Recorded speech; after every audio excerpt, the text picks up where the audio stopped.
On September 20th, 2025, the New York Times published an article called "He Wrote a Biting Post About Charlie Kirk, The Fury Came Fast." The piece is about a councilman from Palmetto Bay, Florida, who got into a lot of hot water when he made a post about the recent assassination of conservative pundit Charlie Kirk. Cody, like many people on the internet, shared Charlie Kirk saying, We should have an honest and clear reductionist view of gun violence, but we should not have a utopian one. You will never live in a society when you have an armed citizenry and you won't have a single gun death. That is nonsense. It's drivel. But I think it's worth it.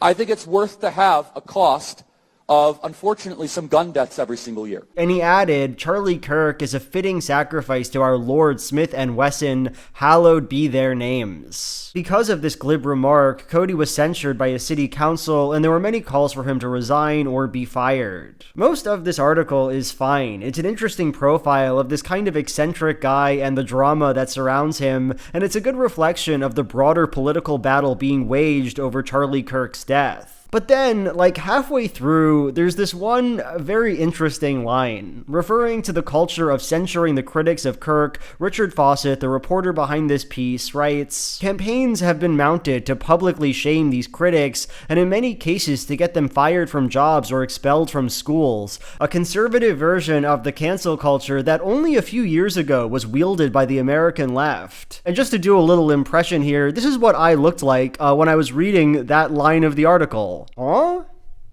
That doesn't sound quite right. Just on a stylistic level, doesn't that line feel so random? Why, in the middle of this piece about conservative outrage, are we invoking the recent history of the American left, claiming that they were the originators of this right-wing tactic? Charlie Kirk fans who went to a local city council meeting in Florida were doing a version of left-wing cancel culture? How so? And how is that claim relevant at all to this story? More to the point, what Fawcett writes here is objectively false. His claim implies that the left were somehow the near-exclusive practitioners of cancel culture for many years, that canceling people is an instrument that has only recently been adopted by different sorts of people, and no, that's obviously not true. What of Dylan Mulvaney, a trans woman who advertised Bud Light and triggered a massive boycott of the company? What of libs of TikTok, who has spent a career gunning after teachers and government workers who say things she doesn't like? What of the calls for textbook censorship and library book bannings that have typified the evangelical conservative movement for some time now? No, the right-wingers who attended that council meeting in Palmetto Bay were not doing a conservative version of leftist cancel culture.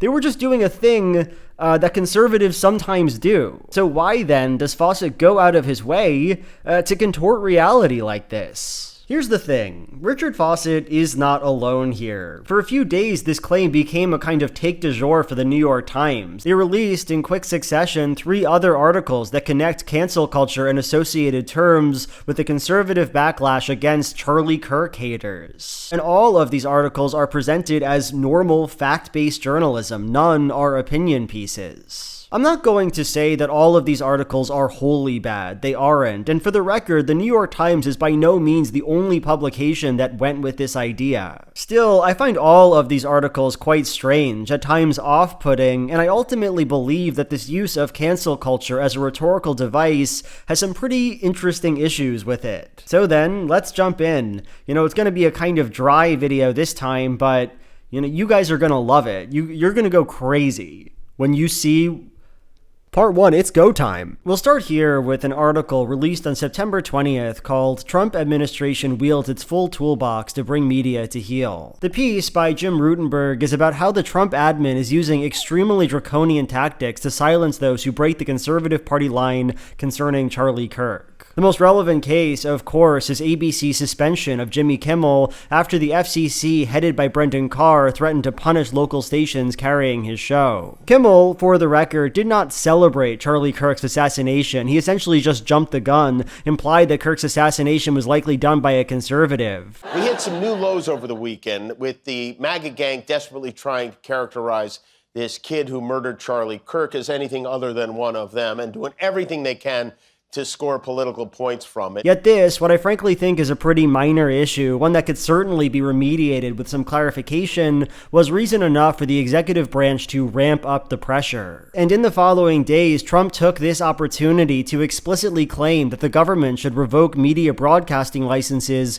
from companies that are too critical of him. They give me only bad publicity or press. I mean, they're getting a license. I would think maybe their license should be taken away. It would be up to Brendan Kirk. And to be clear, while Jimmy Kimmel is back on the air now, that wasn't the case at the time this article was published. So with that context in mind, let me now read you the first 3 paragraphs of this piece. President Trump received thunderous applause during his second inaugural address in January when he vowed to immediately stop all government censorship and bring back free speech to America. It was in keeping with the popular free speech refrain of his long march out of the political wilderness and his first-term broadsides against cancel culture, which he called the very definition of totalitarianism. His message had a particular resonance with his supporters. After all, major social media companies banished him and others from their services in the days and weeks after the January 6th, 2021 riots. Yet, he is now conducting the most punishing government crackdown against major American media institutions in modern times,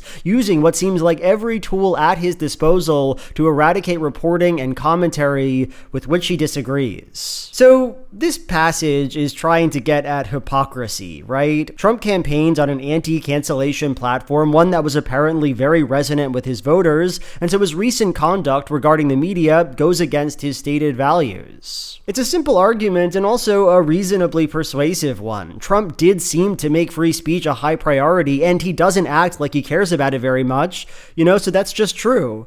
That's just reality. Still, something seems just a bit strange to me about this passage, and to explain what I mean, let's put some of Trump's words in context. So Rutenberg quotes Trump saying he'll immediately stop all government censorship at his second inaugural address. Something I find interesting about this speech is the way that Trump uses the teleprompter. We are establishing the External Revenue Service. See, for most of the speech, Trump's eyes are off to the right, and that's because he's reading. That's what he's doing when he starts talking about censorship. I will also sign an executive order to immediately stop all government censorship and bring back free speech to America. But then, after reading off this kind of complicated sentence, never again will the immense power of the state be weaponized to persecute political opponents. He breaks from the script and does a little ad-lib. Something I know something about.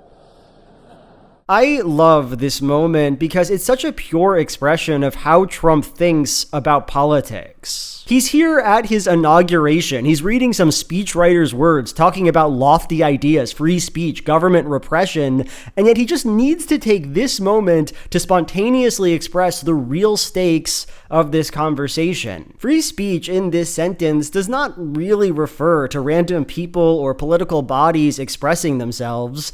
It refers to him and the way he was personally treated. Something I know something about. He knows something about the government going after him, and that's presumably because some people in the government didn't like it when he lied about the election of 2020, when he encouraged a riot in Washington, D.C., where people broke into the Capitol. Donald Trump would go on to immediately pardon those rioters, and that's because that's what freedom of speech means to him. It is a way of performing power and rejecting those who try to refuse him that power. You can't stop me or the people who like me. After citing the inauguration speech, Rutenberg quotes Trump's 2020 Mount Rushmore speech, where he says that cancel culture is the definition of totalitarianism. This is the very definition of totalitarianism. But now let's actually watch some of that speech, like a minute or two of it. It's pretty wild. Our nation is witnessing a merciless campaign to wipe out our history, defame our heroes,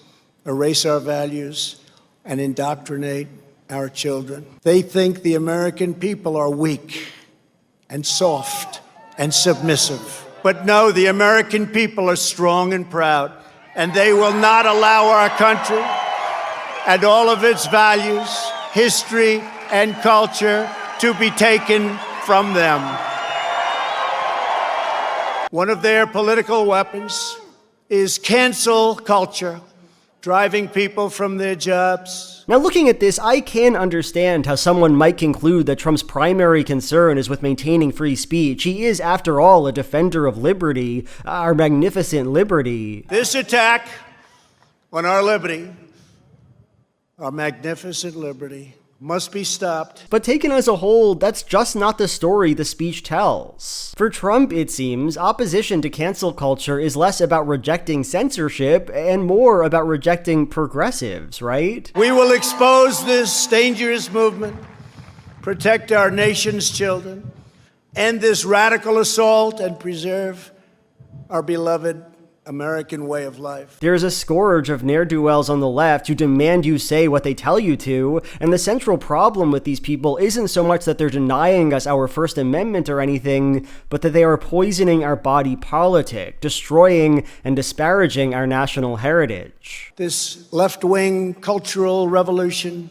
is designed to overthrow the American Revolution. It is very important that the main takeaway from this section of the speech is not some suggested policy on shoring up speech laws in America. He doesn't even get into any of the leftist blacklisting and banishments that he makes reference to. No, he just wants to crack down harder on protesters who deface statues. People who damage or deface federal statues or monuments will get a minimum of 10 years in prison. This is the threat cancel culture poses, the totalitarian ideology we must protect our children from. People who don't love America the way Donald Trump loves America. See, this is my main issue with that passage from Rutenberg. He's quite happy to find hypocrisy in Trump. He said he loved free speech, yet look at him now. But that kind of logic only really functions if we ignore the substance of the president's words. Is Trump actually contradicting himself when he says he hates cancel culture and then uses his power to censor late-night hosts? When he celebrates them being fired? When he says that Seth Meyers and Jimmy Fallon should be next? Well, I can see why you'd assume the answer is yes, but from my perspective, no, not really. Not in any way that counts. Donald Trump is anti-cancel culture, the liberal hive mind that poisons our institutions and, more importantly, opposes him, and as such, he is in favor of destroying that hive mind in any way he can. And these two beliefs are not in contradiction with each other unless you apply a definition to cancel culture that is not actually shared by the person using the word, a definition that attempts to divorce the concept from the political goals it represents. So in the case of Rutenberg, maybe we just want to laugh off my issue. Ha ha ha, ho ho! It's only 2 paragraphs of a largely unrelated piece, and as I said, the case for Trump's hypocrisy on this issue is at least rooted in something. But now I want to move on to another article, one that also tries to redefine conservative language, and it does so in a much more egregious way. Part 2, another article. On September 19th, the reporter Jeremy Peters released the article with calls for retribution over Kirk. Some see a rise of the woke right. So looking at this piece, it seems like it wants to convey a pretty simple story. Quoting Peters, critics of the conservative movement have said that the Trump administration and its allies in the media are exploiting Mr. Kirk's death to wage a campaign of repression. They have begun drawing an unflattering comparison to other recent efforts to police political discourse, pointing out that the right's response fits a familiar pattern. The right, they assert, has gone woke. So Peters' case is basically that people are comparing the supposed excesses of liberal cancel culture to Trump's silencing of Jimmy Kimmel. That Trump is woke because he's trying to stifle dissent. And what I want to do here is just see how Peters tells that story, and in particular how he uses that word, woke, the woke right. Who is using that phrase? What do they mean by it? And how does that usage square with the impression Peters wants to give us? Peters starts off with quotes from 3 extremely famous conservatives, Tucker Carlson, Ben Shapiro, and Ted Cruz. And each of these men say something in favor of free speech. Carlson doesn't want hate speech laws, Shapiro thinks that what the FCC did to Jimmy Kimmel was wrong, and Ted Cruz feels the same way. Now, this is all fine. I'm happy that Ben Shapiro disagrees with the FCC or whatever, but none of these people actually refer to the woke right, and none of them have ever called the censorial push against Kirk haters woke, so it's not relevant relevant to our purposes. But alright, around halfway in, Peters starts with his case proper, writing that the critics of the conservative movement claim that the right has gone woke. His first example of such a critic is Jonathan Roche, a kind of centristy liberal scholar at the Brookings Institute who's also a pretty frequent contributor to The Times. Roche wrote an article about the woke right, and he has a quote in this piece. What they've learned from the left is that if you can control what people say, if you can make them afraid of being canceled, you can make the minority view look like the majority view. So great, that's one example of someone. I actually do think there's something a bit odd about his inclusion here, but that should be cleared up in a bit.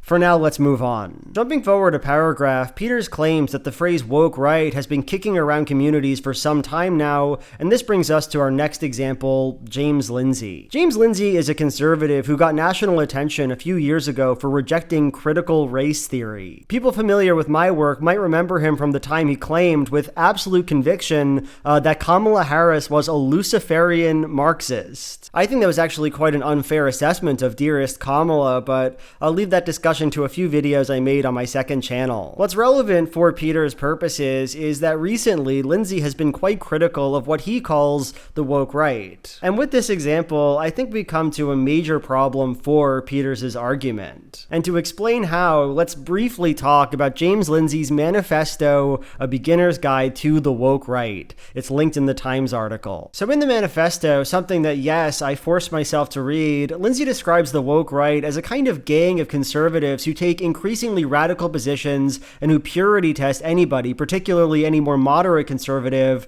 who steps out of line. He writes, the woke right take up the exact same labels as the woke left, but in the opposite directions, like being openly racist or deliberately adopting a pro-white racial consciousness. These aren't just ideas, they're badges you must wear or face exile. The issue here is obvious. Lindsay's understanding of the woke right has essentially nothing to do with the subject of Peters' article. That piece is oriented around the right's censorial actions against liberals and leftists, against those who criticize Charlie Kirk or whatever. In the midst of this recent phenomenon, people are sounding the woke right alarm, right? But for Lindsay, treatment of liberals and progressives isn't even relevant. While he does reference censorship in this piece, he only does so in a discussion of conservative self-censorship. Because of the woke right, quote, conservatives start self-censoring, afraid to speak honestly lest they be branded a rhino, cuck, Jew, neocon, or sellout. People will be thrown out as fakes for not being radical enough. His criticism, obviously, is with a very online feeling over-the-top conservative activism, not with some liberals losing their jobs. Nothing like that ever comes up. And to be clear, Lindsay never uses the phrase that way to talk about liberals being censored. Since the death of Charlie Kirk, he's tweeted the phrase woke right around 40 times, and not one of those was about Trump or Jimmy Kimmel or the cancellation of some progressive. He almost exclusively says it about people who are, in his estimation, too far on the right. And really, isn't that to be expected? According to Lindsay's manifesto, Trump is the opposite of woke right, a unifying conservative force. Trump, Lindsay claims, is based. So, doesn't that take some of the wind out of Peters' sails? Peters' next example of a person using the phrase woke right is even more weak, Ron Dreher. Dreher is another conservative voice, and he also wrote an article that references the idea of the woke right. Quote, wokeness had not in fact peaked, but remained deeply embedded within American institutions. What's more, it has migrated to the right. But like Lindsay, Dreher's concept of the woke right has literally nothing to do with what Peters is getting at. In his Free Press article, Dreher largely criticizes the conservative trend toward extremism, tells anecdotes about how people around the country are becoming more anti-Semitic and racist. Just as it was for Lindsay, when Dreher talks about the woke right, he's mostly talking about bigotry and radicalization. So look, we could talk more about this article. I find parts of it pretty strange and interesting in their own right. But for our purposes, the only relevant point is that Dreher's piece is not about conservative censorship of anybody, much less liberals. Neither censorship, nor free speech, nor any criticism for Donald Trump comes up once. Peters introduces Dreher's article as one expressing that he's troubled by what he saw as the totalitarian tendencies of a repressive right. And I actually find that word choice quite misleading. Dreher never describes the right as repressive in his article, and I think that word clearly evokes government crackdowns and betrayals of the First Amendment. Yes, Dreyer is worried about totalitarian tendencies on the right,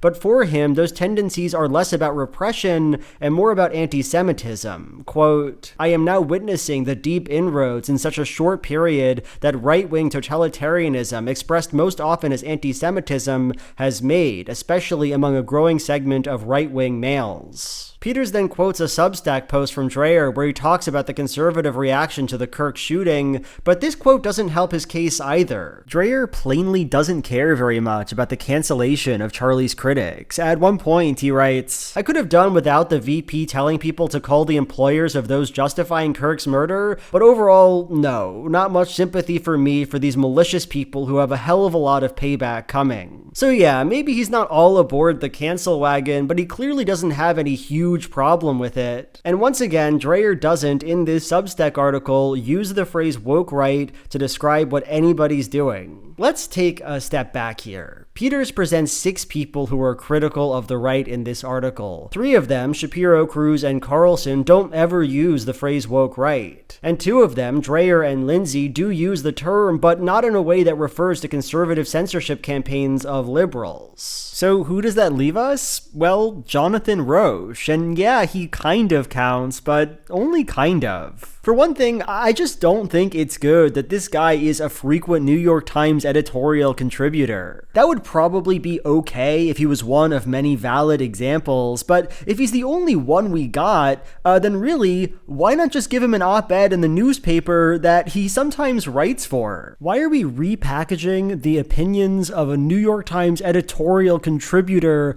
as news in the New York Times? Like the headline is, New York Times editorialist has opinion. Isn't that odd? More importantly, even though Roche does criticize the censorial nature of the right, he never actually calls Donald Trump or conservatives woke, specifically over their silencing campaign in the wake of Kirk's death. That just doesn't happen. It's not what Roche says. Really think about this. Peters says that because of the conservative campaign of repression after Charlie Kirk's death, critics have asserted that the right has gone woke. But then he goes on to present not one single example of that being true, of a person actually saying woke right in that context. Now, I want to be clear about something. I'm not trying to police the phrase woke right or act like I really care about who is using it or how. I'm not even claiming that nobody has ever talked about the right going woke in the way Peters describes. Let's be honest, the definition of the phrase woke right is malleable to the point of uselessness. It's obvious that the only reason why anybody says it is that to conservatives,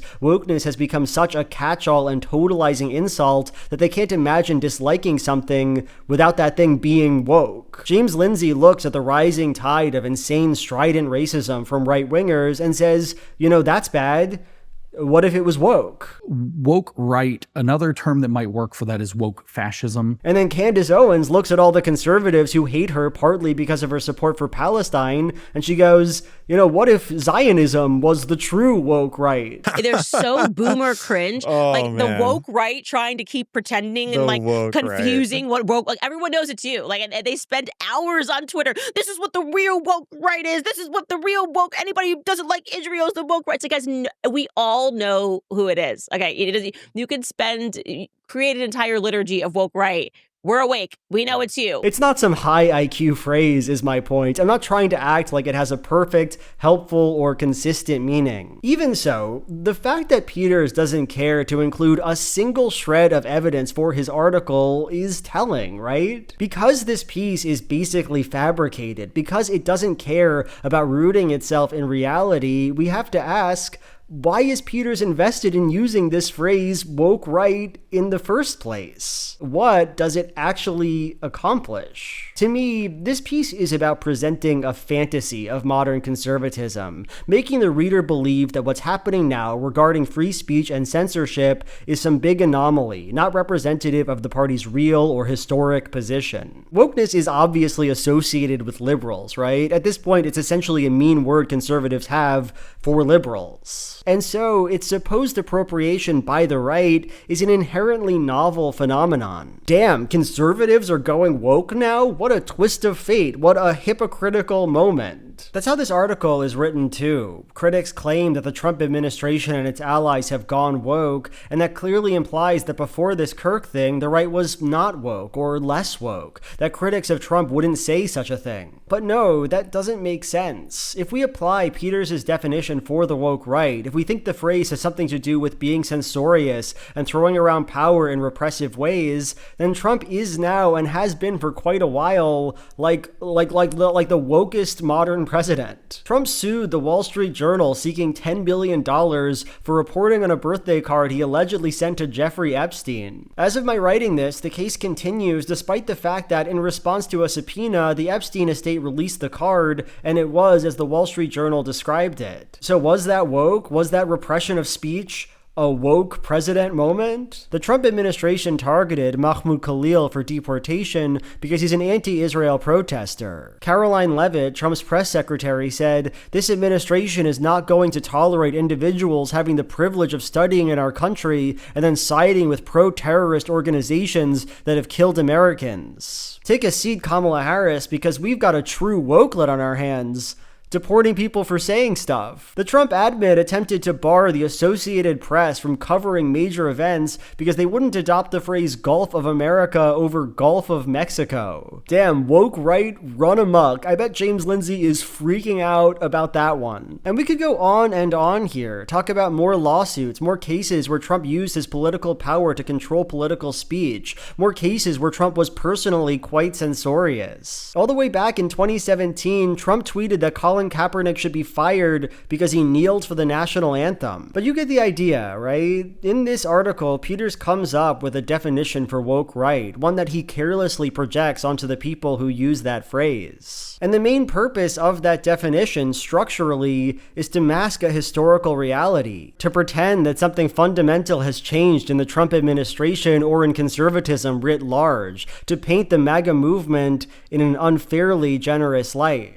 Part 3. Are you guys ready for another article? Let's talk about one last article, written by Joseph Bernstein and published on September 18th. It's called "When Did Cancel Culture Become Consequence Culture?" So Bernstein in this piece looks at the current political climate surrounding Charlie Kirk's killing, the number of people who have been fired for making anti-Kirk remarks, the vice president encouraging employees to report Kirk critics to their bosses, and of course the Trump admin's treatment of Jimmy Kimmel. And he points out that a kind of interesting dynamic is emerging. When people accuse the right wing of doing cancel culture, some conservative figures say, "Oh no, this isn't cancel culture, it's consequence culture." Dave Portnoy, some conservative guy I don't care about, did this. Riley Gaines, the conservative swimming type lady, did this. The National Review, a right-wing paper, did this in one of their articles. Bernstein then says that this phrase, consequence culture, actually originally comes from the left. George Takei said that the firing of some fascist was an instance of consequence culture. Sonny Hostin, talk show personality, used the phrase regarding politicians trying to distance themselves from the January 6th insurrection. Bernstein's point is simple, and we've seen it before. It's basically that the right is doing some hypocrisy. Now that these people want to do cancel culture, they make up some excuse, and it's an excuse they stole from leftists whose tactics they supposedly hate and condemn. As Bernstein puts it in the article's final sentence, whatever it is, that is whatever's going on with the right, Mr. Kirk's supporters have a term for it, and it's one they learned from their political enemies. So let me just say, as a fact claim, I'm simply not buying this. Sure, a few conservatives recently said the phrase consequence culture, and liberals have said the same thing at a few points in the past. But is that evidence really that the right learned the term from their political enemies? After all, it doesn't exactly take a genius to conjure such an idea,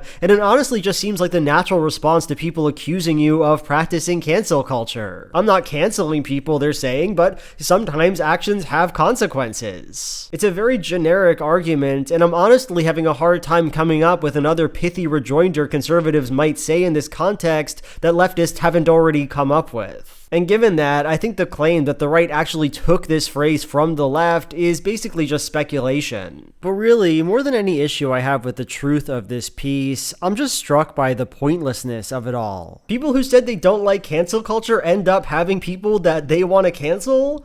Yeah, man, that'll happen. Nobody on planet Earth actually believes in some universal prohibition on cancellation, believes that there's nothing you could do or say that could merit repercussion. That's a ridiculous and self-defeating thought to have, and while some conservatives do pretend to believe it, we don't need to credulously believe them or pretend to be shocked when they don't live up to these impossible principles. People criticizing cancel culture, for the most part, are really just saying that they believe that the left has an overly censorial tendency and that they're canceling people unfairly and stifling right-wing speech. Like, just to give you one example here, and to be clear, I could give you 1,000, let's look at this clip from Barry Weiss, perhaps the loudest anti-cancel culture voice in American culture right now. Weiss says this on The View. I believe that no one should be hung or have their reputation destroyed or lose their job because of a mistake or liking a bad tweet. And you know, that seems pretty audacious and principled, doesn't it?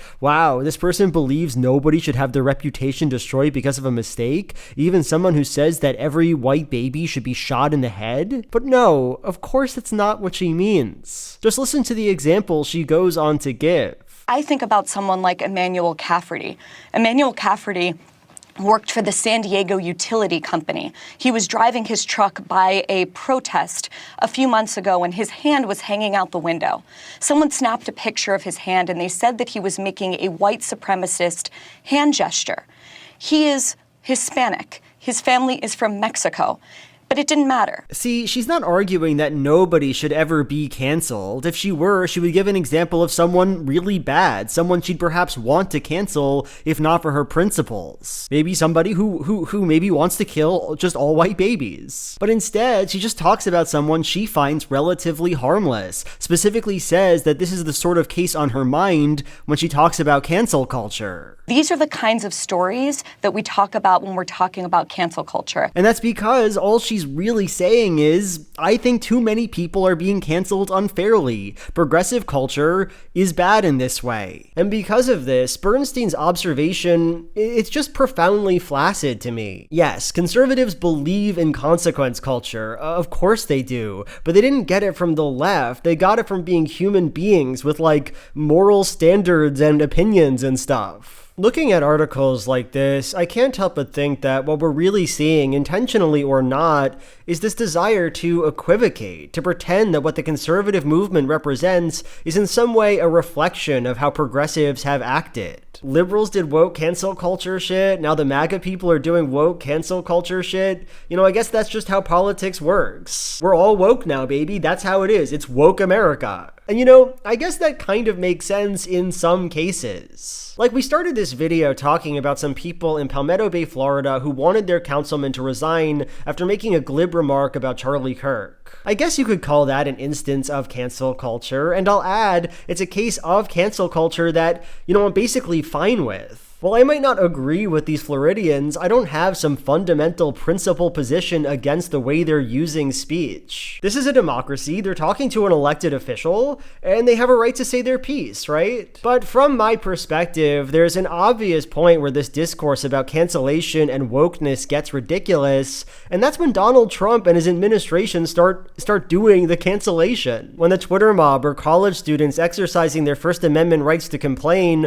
are replaced with the executive of our country using his power to silence critics. This is actually a point that Bernstein raises at the end of his article. I'll read it now. Freedom of speech is enshrined in the First Amendment, and those cheering on firings over speech are often quick to point out that their enthusiasm isn't in conflict with a prized American liberty. One key difference between consequence culture from the left and the right, some have argued, has to do with who is enforcing those consequences. Most of the people fired for their posts about Mr. Kirk's murder have been sanctioned by private entities, which have every right to do so. But Mr. Kimmel's suspension appears to have resulted from pressure from the Federal Communications Commission, a government agency, and the First Amendment prohibits the government from restricting the speech of its citizens. I really appreciate this passage. I think it's genuinely admirable that Bernstein chose to include it. That's because it's true, but also because it lays bare just how ridiculous these articles are. Why is Bernstein making an unsubstantiated argument that the right learned its cancel culture defenses from the left when the actual project the right is pursuing has little to do with cancel culture in the first place? Why is Rutenberg pointing to some vague hypocrisy between Trump's avowed hatred of cancel culture and his silencing of Jimmy Kimmel when cancel culture never did what Trump is doing? Why is Peters lying about how people use the phrase woke right when the woke left was never remotely like this? Throughout this video, I think we've seen a number of pretty weak arguments, poorly sourced editorializing masked as news, some of which, in my view, genuinely merits revision. And it just stings, frankly, that it's all in service to a narrative that does nothing but help Trump, redeem him, and give legitimacy to his anti-woke crusade. So that's it. That's the end of the video. Scrolling by you now, I guess, are some woke leftists about to get canceled or something. I don't know. But if you want to be one of them, if you want to get canceled like they are, then why not support me on Patreon? You also get access to my bonus videos, and you can get those on Nebula 2, monthly bonus videos from me to you. And just making up a few reviews that my audience has had on those bonus videos. I'm just going to guess that one guy has said, "Banger video, Big Joel. I'm so happy I give you money every month so I can watch awesome stuff like this." Or just reading another one that I'm making up here. Holy shit, this is so funny. It's awesome to see, you know, you let yourself loose a little bit and just be your old funny self, you know? So that's just 2 reviews that just came to me off the top of my head. And if you want to leave your own, be sure to patronize me or, you know, be a Nebula subscriber. So what did you think of this video, man? You know, I didn't like how dry it was. I don't like making videos that feel like I'm just like fact checking the Times. But for me, you know, it was just kind of important, you know? Like, I read the New York Times every day, every damn day of my life. And so when I open it up and see what I take to be just flagrant editorializing in its news section, you know, I hate it, but not as just somebody who hates the Times, but as somebody who wants to read stuff I like. As somebody who wants the Times to say stuff that I like and not stuff that I don't like. You know what I mean? And, you know, if you work at the Times, if you're a reporter down at the Times, maybe consider running an article named, you know, Big Joel was right. He's elected king of the New York Times. Wow, what a legend. He called us out and won. Anyway, thank you so much for watching this video. Bye.